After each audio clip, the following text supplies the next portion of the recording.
부모가 자식에게 베푸는 사랑은 한없이 크고 대가를 바라지 않는 사랑이라고 하는데요. 자식을 잘 키우고 싶은 부모의 마음은 다들 비슷할 겁니다. 내 자식이 잘 되지 않았으면 하는 부모가 있을까요? 자식이 잘 되길 바라는 마음은 부모라면 당연히 있을 겁니다. 사실 부모로서 자식을 올바르게 키우는 것이 쉽지만은 않습니다. 자녀를 잘 키우고 있는지 걱정하고 있다면 이미 좋은 부모라는 말도 있는데요. 육아를 위해서는 부모 역시 끊임없는 공부가 필요합니다. 부모도 처음부터 부모가 아닌 만큼 자녀를 키울 때 많은 고민이 있을 텐데요. 아이가 건강하고 훌륭하게 자라주길 원할 겁니다. 그런데 아동 전문가 오은영 박사님의 말에 따르면 자식이 잘 되게 하기 위해서는 아이에게 많은 것을 해주는 것보다 부모로서 하지 말아야 할 행동을 하지 않는 것이 중요하다고 하는데요. 오늘 이야기를 통해 자녀 교육에 대한 지혜와 통찰을 얻어가셨으면 합니다. 듣기 전 구독과 좋아요, 알림 설정은 영상 제작에 큰 힘이 됩니다. 아이를 잘 키우기 위해서 많은 부모들이 강구하는 것이 있습니다. 바로 아이에게 무턱대고 강요를 하는 것인데요. 가끔은 이것이 강요인지 아닌지 애매한 경우도 있습니다. 모든 것은 부모의 사랑에서 나오는 강요이지만 때로는 불필요한 경우가 많죠. 이 중 부모들이 아이를 훈육할 때 자주 쓰는 말이 있어요. 바로 예쁘게 말해입니다. 그런데 생각해보면 이 말은 상당히 억지스럽습니다. 예를 들어 아이가 부모에게 뭔가 여러 번 말했는데 바쁜 일이 있는지 엄마는 들어주지 않습니다. 아이는 결국 울음 섞인 목소리로 엄마, 이것 좀 해달라고 하며 조릅니다. 이때 부모 역시 바쁘기 때문에 인상을 쓰곤 징징거리면서 말하지 말라고 했지. 예쁘게 다시 말해봐. 라고 합니다. 이때 아이는 부모의 말처럼 예쁘게 말할 수 있을까요? 또 두 자녀가 있는 집에선 흔한 일인데요. 동생이 형의 장난감을 가지고 놀고 있는 상황을 생각해 보세요. 이 모습을 발견한 형은 자신의 물건을 함부로 대하는 동생에게 화가 나서 내 장난감 가지고 놀지 말랬지. 빨리 내놔. 하며 소리를 지릅니다. 그럼 엄마는 지금 잠깐 만진 거야. 뭘 그렇게 소리를 지르고 그래? 라며 형을 탓합니다. 아이는 더 화가 나서 내 거라고 하며 악을 씁니다. 이때 엄마는 어허, 예쁘게 말하라고 했지 라고 합니다. 그런데 생각해 보세요. 아이가 이런 상황에서 예쁘게 말할 수 있을까요? 우리 부모들은 화가 나고 답답한 상황에 처한 아이가 소리를 지르거나 징징대면 예쁘게 말해 라고 가르칩니다. 그런데 앞서 말한 상황에서 아이가 예쁘게 말하는 것이 가능할까요? 사실 아이들이 모든 상황에서 말을 예쁘게 할 필요는 없습니다. 부모가 가르쳐야 하는 것은 그 상황에서 어떻게 행동해야 할지에 대한 지침입니다. 예쁘게 말해로 줄여 말할 것이 아니라 아이에게 적절한 행동을 가르쳐 주어야 합니다. 엄마도 지금 내 말 들었으니까 잠시 기다려 줄래? 라며 아이의 다음 행동을 정확하게 알려줘야 합니다. 아이의 감정은 무시한 채 예쁜 말만을 강요하지 마세요. 아이의 감정을 이해해주고 아이가 자신의 감정을 확실하게 표현할 줄 알게 하는 것이 중요합니다. 아이도 사람입니다. 그런데 말에 담긴 아이의 감정까지 부모가 원하는 대로 고치겠다는 것은 아이의 감정을 통제하겠다는 겁니다. 이는 부모에게 굴복을 강요하는 거죠. 표현 방식은 가르쳐줘야 하지만 그 안에 담긴 감정까지 잘못된 것이라며 혼내지 말아주세요. 아이가 성장하면서 자신의 감정과 표현을 적절한 방식으로 표출하는 것은 아주 중요합니다. 아이에게 화내지 마세요. 적어도 아이에게 해를 가하는 부모가 돼서는 안 됩니다. 아이를 행복한 아이로 키우려면 아이의 마음을 편하게 만들고 주변 사람들과 그럭저럭 잘 지내게 만들어야 합니다. 이렇게 말하면 대체 아이에게 화를 안 내고 어떻게 키우냐는 말을 합니다. 아이가 너무 말을 안 들어요라며 속이 썩는다는 부모님들도 계시죠. 그런데 이것은 어떻게 보면 욱하는 게 너무 일상화된 우리 사회의 현실 문제이기도 합니다. 일상 속에서 생활하면서 욱하고 화를 내는 것이 익숙해진 상황인 것입니다. 하지만 여러분이 아이를 대할 때 10초를 두고 잠깐만 참으시면 화를 줄이고 아이를 잘 키우실 수 있습니다. 너무 화가 나면 속으로 잠깐만 진정하고 다른 생각으로 전환시키는 것이 좋습니다. 어떤 분들은 화가 울컥난 상황에서 뭐 그런 게 무슨 도움이 되냐고 하는데 제 말은 어떤 작은 변화여도 지금 상황에서 잠깐 환기를 시킬 수 있는 일을 해보라는 겁니다. 인간 관계에서 다른 사람에게 욱하지 않는 것도 중요한데요. 아이에게 화를 내면 아이는 우리 엄마 아빠가 사랑도 해주는 것을 알지만 가끔은 나에게 공격을 한다고 느낍니다. 특히 이런 일이 자꾸 반복되면 아이는 엄청 헷갈립니다. 그래서 우리는 적어도 아이들 또 자녀에게만큼은 정말 욱하지 않도록 노력을 해야 됩니다. 이러기 위해서는 마음을 마음으로 받아주는 연습을 해야 하는데요. 아이가 울 때 부모들은 답답해할 때가 있을 겁니다. 아이는 이유를 말하지 않고 엉엉 울고 있는데 너 왜 울어라며 왜 라는 이유를 물어보게 되죠. 이것은 생각인지입니다. 그런데 아이가 우는 것은 감정 마음입니다. 아이들은 이렇게 울며 난 된다는 걸 알고 이해해도 마음에서는 화도 나고 속상하고 눈물도 나옵니다. 그래서 힘들었겠다라며 받아주는 것은 너무 어렵다고들 말씀하시는데요. 여기서 말하고자 하는 것은 마음은 마음으로 받아주는 겁니다. 부모가 자식을 키우면서 자주 하는 말 중에 하나가 있습니다. 너 그걸 지금 변명이라고 하냐며 다그치는 건데요. 아이가 오기로 1시간보다 더 늦게 온 상황입니다. 이때 띡띡 비밀번호 누르는 소리가 납니다. 그럼 아이가 들어오길 벼르고 서 있다가 문을 열고 들어오면 어떻게 하나요? 나가, 너 나가. 너 마음대로 살고 싶으면 나가 살아라. 너 나가 살면 마음대로 살 수 있어 이렇게 말하는 경우가 많습니다. 그런데 사실 부모 마음은 그렇지 않다는 거 우리는 알잖아요. 사실 부모는 아이가 늦게까지 안 들어오는 것이 걱정이 되고 빨리 들어왔으면 좋겠고 혹시 위험할까봐 걱정을 했던 겁니다. 그래서 아이는 상황을 설명합니다. 내가 맞춰서 나오려고 했는데 친구가 물건을 잃어버렸다고 해서 그냥 갈 수 없어서 다 같이 모여서 찾느라 늦었다고 합니다. 그런데 이미 부모는 화가 난 상태에서 윽박지르게 되죠. 사실 이러한 상황에서 아이도 고쳐야 될 점이 있지만 친구가 무엇을 잃어버렸을 때 나 그냥 갈게 하면서 나오긴 어렵습니다. 아시다시피 아이가 어느 정도 성장하면 친구가 중요해지는 시기가 있고 그걸 모른 척하고 그냥 오게 되면 아이들 사이에서 문제가 생깁니다. 이럴 땐 같이 찾아주는 게 맞습니다. 아이가 잘못을 한 것이 있더라도 무조건 윽박지르고 화를 내기보다는 정당성은 인정해 주어야 합니다. 그래 이 부분은 내 말이 맞네라며 인정해 주세요. 이렇게 하지 않으면 아이의 자존감은 높아지지 않습니다. 부모가 아이에게 인정할 건 인정해주고 화를 내지 않고 설명해주는 것이 아이의 자존감을 높이는데 매우 중요한 포인트입니다.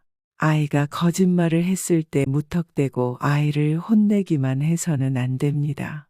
자녀가 거짓말을 한다는 것을 알게 될 때 부모들은 당혹스러워합니다. 그런데 거짓말하는 것은 나쁜 거야 라고 하면서 아이를 무조건 혼내는 것이 옳을지 생각해 보아야 합니다.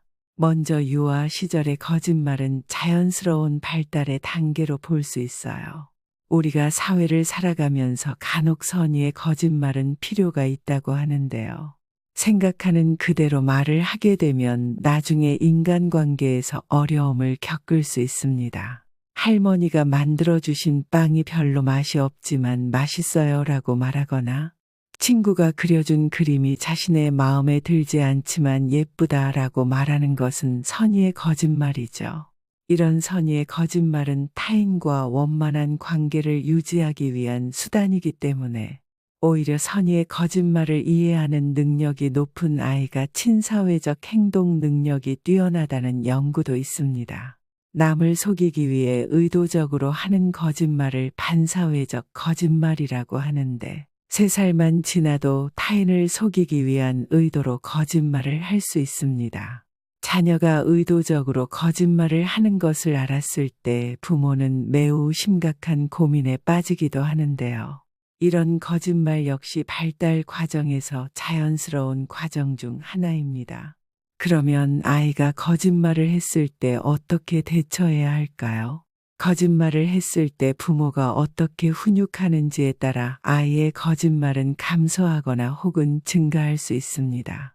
일반적으로 아이의 행동을 훈육하기 위해 아이가 거짓말을 하는 의도와 요구를 고려하지 않고 처벌이나 위협을 통해서 지시에 복종하도록 명령하는 언어를 사용하시는데요. 이럴 때 아이의 거짓말은 더 늘어날 수밖에 없습니다. 너 지금 거짓말 하는 거지? 라며 거짓말이라고 단정하는 단어를 아이에게 사용하지 마세요. 아이가 거짓말을 하고 있다면 부모는 먼저 거짓말의 의도가 무엇인지 파악하고 이해하는 것이 우선입니다. 자녀가 거짓말을 한 의도를 이해하면 아이를 다그치기에 앞서 아이의 마음을 보듬어 줄 수 있습니다. 아이의 거짓말을 막기 위해서 즉각적으로 반응하지 마세요. 아이가 물을 쏟았을 때 부모는 종종 화가 납니다. 부모가 이거 네가 했지 라고 아이에게 말하면 아이는 내가 안 그랬어 라고 대답할 확률이 큽니다. 부모의 추궁의 상황을 회피하기 위한 심리기제로 답하는 것이죠. 아이가 뭔가 잘못을 했고 그것에 대해 죄책감을 느끼고 있는 상황에서 부모의 이런 질문은 아이가 내가 안 했다는 거짓말로 대응하는 상황을 만들어버리게 되는 겁니다. 이럴 땐 아이에게 추궁하기보단 물 엎질렀네 조심해야지라며 직접적으로 말하는 것이 더 좋을 수 있습니다. 그러나 부모가 이렇게 말했을 때 일반적으로 아이들이 수긍하기도 하지만 어떤 아이는 내가 안 그랬다고 대답합니다. 그럼 부모는 뭐라고 말해야 할까요? 거짓말하지 마. 네가 안 그랬으면 누가 그랬겠니? 라고 해야 할까요? 이렇게 아이의 대답을 거짓말이라고 말하는 훈육은 좋지 않습니다. 부모는 아이의 실수를 알고 있다는 것을 전제로 그냥 한번 짚고 넘어가는 정도로 반응하는 것이 좋습니다. 또 아이가 상상하던 것, 희망하고 있던 것, 현실과 과거, 공간이 다른 상황에서 벌어진 일들을 서로 섞어서 애매한 말을 하는 경우가 있습니다. 이 경우는 부모도 혼란스러운 감정을 겪게 하죠. 어떤 말은 진실 같기도 하고 어떤 것은 아닌 것 같은데 실제로 일어난 일과 그렇지 않은 일을 섞어서 말하는 경우인데요. 이러한 행동은 그냥 인정해주고 넘어가면 되는 것이지 굳이 아이를 앉혀두고 현실과 상상을 가려낼 필요는 없습니다. 아이는 자라면서 다양한 문제 행동을 보입니다. 그런데 이때 한두 번 문제 행동이 나타난다고 해서 문제가 있는 것을 보지는 않습니다. 지속적으로 그 행동이 3개월 이상 반복되고 있을 때 그것을 문제 행동으로 인식하기 시작해야 합니다. 아이는 부모가 생각하는 가치와 도덕성, 신념을 보고 배우며 자라는 것입니다. 한 번의 따끔한 훈육으로 문제 행동이 바로잡히는 것은 아니라는 것을 기억하셔야 합니다. 아이의 거짓말에 대한 훈육도 이러한 맥락에서 그 자리에서 아이의 거짓말에 대해 엄격하게 훈육하여 바로잡고 깨우치게 하는 것이 아니라 아이가 거짓말을 했을 때 어느 정도 유연하게 대처하는 부모의 부단한 시도도 필요합니다. 아이를 양육하면서 아이에게 어떠한 어투로 말하는지도 중요합니다. 대화법이 적합하지 않다면 아이에게 화만 내게 되고 부모는 점점 더 답답해질 수 있습니다. 만약 소통이 잘 되지 않는다고 느낀다면 대화의 어투에 변화를 주는 시도를 하는 것이 좋습니다. 아이를 훈육할 땐 단호하고 정확한 어투를 사용하는 것이 좋습니다. 명확하고 명료한 말을 사용함으로써 아이들은 부모가 전달하려는 메시지를 보다 더 쉽게 이해할 수 있겠죠. 그리고 부모가 의도한 메시지를 이해하고 받아들이면서 아이 자신도 변화하는 모습을 보여줍니다. 부모가 정확한 말투를 사용할 때 아이 역시 그 모습을 본받게 됩니다. 명확하고 자신감 있게 의사소통을 할 때 사람들 사이에서 존중받을 가능성은 커집니다. 이렇게 되면 아이들은 상호 존중과 이해를 바탕으로 자신의 의견을 전달할 수 있는 힘을 갖게 됩니다. 아이에게 말할 땐 긍정의 말투와 이해하는 말투를 사용해 주세요. 다정한 것이 가장 강한 힘이라는 말이 있습니다. 아이가 두려움에 떨지 않고 부모를 안정적인 울타리로 느낄 수 있도록 만들어주는 것이 필요합니다. 또 부모도 사람임을 인지해야 합니다. 가끔 부모도 아이에게 잘못을 저지를 때가 있습니다. 이상한 것이 아니고 사람이니까 누구나 실수를 할 수 있는 것인데요. 이때 아이에게 솔직하게 사과하는 모습을 보여주는 것이 필요합니다. 아이는 부모의 이런 모습에서 감동을 받고 자신도 잘못을 했을 땐 인정하고 고치는 더 좋은 사람으로 성장할 수 있습니다. 훌륭한 자식들을 둔 부모들에게는 어느 정도 공통된 특징이 있다고 합니다. 바로 자녀에게 인생 멘토가 되어 주었다는 것인데요. 부모가 자녀에게 멘토가 되어 자녀의 자존감을 높이고 자존감이 높아진 자녀는 자신의 역량을 제대로 펼쳐 사회에서 좋은 영향력을 행사할 만큼 잘 자라주는 것입니다. 부모는 자녀에게 적절히 균형 잡힌 보호와 자유의 경험을 주되 과잉 보호를 하는 것은 경계해야 합니다. 아이를 언제까지나 갓난 아기 취급하면 독립심을 발휘할 상황에서 자녀가 가지고 있는 기량을 제대로 펼칠 수 없을 것입니다. 그렇다면 아이의 높은 자존감 형성이 왜 중요할까요? 많은 아동학 연구에 따르면 아이의 자존감은 아이의 발달, 행동, 미래의 성공에 중대한 영향을 미칠 수 있기 때문인데요. 여기서 말하는 성공이란 누구나 인정하고 납득할 만한 사회적 지위라던가 좋은 학교에 진학, 학업 성적을 가리키는 것은 아닙니다. 바로 본인 스스로의 성취에 대한 만족감을 말하는 것인데요. 아이의 자존감을 교육하고 키워주기에 앞서 부모의 자존감 상태는 어떠한지 정확히 아는 것이 중요합니다. 부모의 자존감이 곧 아이의 자존감을 좌우한다고 봐도 과언이 아닙니다. 우리는 삶을 살면서 내가 했던 행동들이 자존감이 높은 사람으로부터 나오는 행동인지 자존감이 낮은 사람으로부터 나오는 행동인지 인지하지 못하고 지내는 경우가 대부분입니다.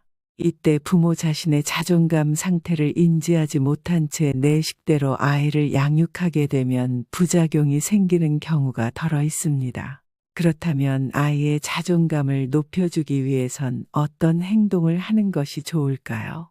먼저 자녀가 자기 생각과 감정 그리고 자기 자신이 가치 있는 존재로서 온전히 받아들여지는 경험을 제공하는 것이 필요합니다. 아이는 자신의 의견이 제대로 받아들여졌다고 느낄 때 긍정적인 자아감과 높은 자존감이 발달합니다. 아이에 대한 수용은 아이가 판단이나 거부에 대한 두려움 없이 자신의 생각, 감정, 관심사를 탐색할 수 있게 해줍니다. 또 아이들이 자신의 감정을 솔직하게 표현할 수 있는 양육 환경을 조성하는 것이 중요한데요. 아이가 자유롭게 표현할 수 있게 해주고 그것들을 존중하고 들어주세요. 이러한 경험 속에서 아이들은 자율성과 독립성을 높일 수 있습니다. 자녀의 생각과 아이디어가 존중받을 때 의사결정과 문제 해결에 자신감을 갖게 되기도 하죠. 이렇게 자신감을 가진 자녀들은 개인의 성장과 미래의 성공에 중요한 주체성을 보여줍니다. 이때 부모는 아이가 자신의 일을 스스로 할 수 있도록 기회를 주고 그 선택을 존중해 줘야 합니다. 아이가 자라면서 온전히 자기 결정을 내리는 능력을 키우고 자신감을 향상시키는 데 도움이 되기 때문입니다. 자녀가 명확하게 규정되고 실행되는 한계 안에서 자랄 수 있도록 교육해야 합니다. 제한 없는 자유는 오히려 어떤 일을 판단할 때 분명한 기준을 헷갈리게 만들 수 있습니다. 부모는 아이의 행동을 평가하는 확실한 근거를 설명해주고 자녀에게 납득시켜 심리적 안정감을 느끼도록 할 필요가 있습니다.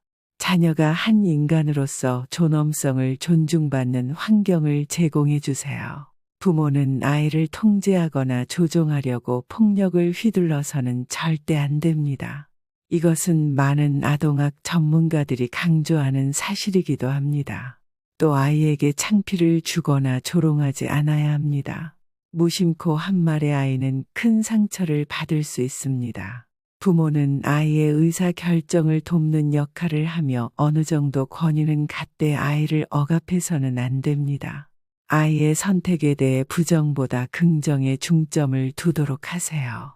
자녀의 사회생활과 학업에 관심을 보여주며 자녀가 원할 때는 언제든 함께 논의할 준비가 되어 있다는 것을 인지시켜주는 것이 좋습니다.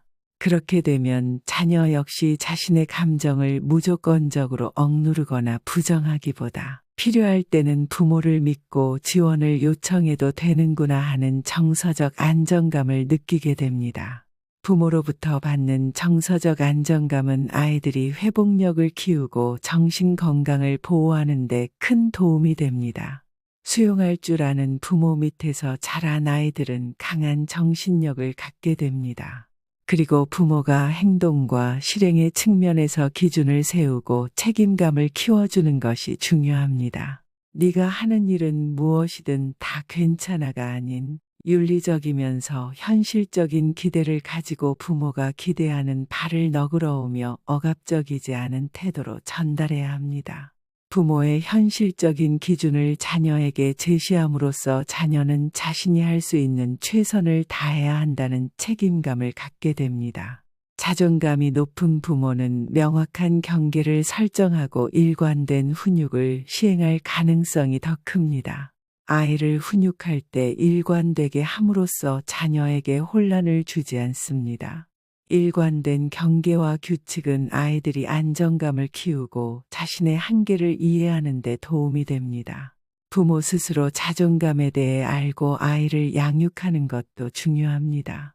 앞서 말한 것처럼 아이를 훈육하고 자존감을 키워주기에 앞서 부모 본인의 자존감에 대해서도 인지를 하고 있어야 합니다.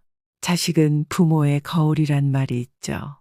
부모는 자녀에게 자기 효능감과 자기 존중의 본보기가 됩니다. 아이들은 부모의 태도, 행동, 자기 인식을 관찰하고 내면화합니다. 부모가 높은 자존감을 나타내면 자녀가 따라야 할 긍정적인 본보기가 되어주죠. 이러한 환경 속에서 아이들은 자신을 소중히 여기고 자신의 능력을 믿으며 자신을 보다 더 긍정적인 방향으로 발전시키는 방법을 배웁니다. 자존감이 높은 부모는 자녀의 자존감을 높이는 긍정적인 양육 방식을 사용하는데요. 긍정적인 양육 방식에는 격려와 칭찬이 있습니다. 자녀의 능력을 키우고 장점을 강조하고 건강한 위험은 어느 정도 감수하도록 격려하고 지지하는 역할을 합니다. 이러한 긍정적인 양육 관행은 자녀의 자신감과 능력에 대한 믿음에 큰 영향을 줍니다. 자존감이 높은 부모는 자녀와 더 건강한 관계를 유지할 확률도 높죠. 아이와 의사소통, 신뢰 및 상호 존중을 촉진할 가능성이 더 크기 때문인데요. 자녀와의 긍정적인 관계는 아이가 어릴 적부터 자신의 생각, 감정 및 경험을 탐구할 수 있는 기회를 주기도 합니다. 자녀의 자존감은 부모에게 존중받고 받아들여진다고 느낄 때 높아진다는 것 잊지 마세요. 각자 건강한 가정 환경을 만들려는 노력만 있다면 충분히 자녀에게 높은 자존감을 알려주고 키워줄 수 있습니다.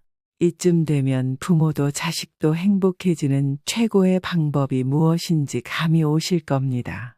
바로 부모 스스로가 모범을 보이고 아이를 내 식대로 하려고 하는 강압에서 벗어나서 아이의 행동을 이해하는 태도를 갖는 것인데요. 아이도 사람이기 때문에 무조건 억압한다고 해서 말을 잘 듣지 않을 확률이 큽니다. 나도 못하는 것을 아이에게 강요해서는 안 됩니다. 좋은 것을 권해주는 것이 부모의 마음이기에 아이에게 좋은 것만 하라고 말하고 싶겠지만, 나도 하지 못하는 것을 강요한다면 아이의 마음 속에서는 반발심만 들게 됩니다. 그리고 아이가 이해가 되지 않는 일을 한다면 왜 그런 일을 벌이는지 이해하고 존중을 해주는 것이 먼저입니다. 부모가 아이의 행동에 대해 이해를 하고 존중을 해주면 아이는 심리적 안정감을 갖게 됩니다. 아이를 모든 면에서 완벽하게 만들 필요는 없습니다. 아이의 사회성이라는 것은 결국 자신과 타인의 관계를 원만하게 맺어가는 것인데요. 엄청 잘 노는 것이 아니라 그럭저럭 잘 지내는 것을 목표로 하는 것이 좋습니다. 또 아이의 행동에 대해서 화가 나는 경우 대체 왜 저러는지 모르겠어 라며 울분을 토해내시는데요. 사실 이렇게 말씀하시는 부모님들의 속을 들여다보면 제가 저러는 게 나의 감정을 불편하게 해 인 경우가 많습니다. 아이의 행동이 결국 내면 속에 부모 본인의 미성숙함을 끌어올리는 역할을 했던 거죠. 결론적으로는 아이를 양육할 때 화가 나는 것은 부모 자신의 문제일 경우도 종종 있습니다. 육아 때문에 많이 싸우는 부부는 본인의 성격적 문제를 성장을 통해 나아지지 못하고 서로 너 때문이다, 아니다 원망하면서 문제를 겪는다고 해요. 서로를 탓하고 큰 소리를 내며 싸우기보다는 아이의 행동을 이해하고 부모 본인의 성장에 더욱 집중할 때 아이는 성숙한 인격체로 자랄 확률이 높다는 것을 기억하셨으면 합니다. 부모가 자식에게 줄 수 있는 가장 큰 선물 중 하나는 부모 스스로가 행복하고 만족스러운 삶을 사는 것입니다. 부모들의 육아 멘토 오은영 박사님도 강조했듯이 육아의 궁극적인 목적은 자녀들의 독립입니다. 자녀를 향한 염려와 걱정보다는 나는 너를 응원하고 믿는다는 부모의 태도가 더욱 의미 있습니다. 부모의 믿음과 사랑이야말로 자녀들을 강하고 훌륭하게 키워낼 수 있는 최고의 비결인 거죠. 너무 자식에 대해 전전긍긍하지 않아도 자녀는 성장하면서 자신만의 길을 걸어갈 것입니다. 아이를 믿고 지켜봐 주세요. 시간이 조금 걸리더라도 결국 잘해낼 것입니다. 우리가 지금껏 잘해왔던 말입니다. 지금까지 삶의 지혜와 통찰을 전하는 인생 길잡이 명언의 품격이었습니다. 구독과 좋아요, 알림 설정은 영상 제작에 큰 힘이 됩니다.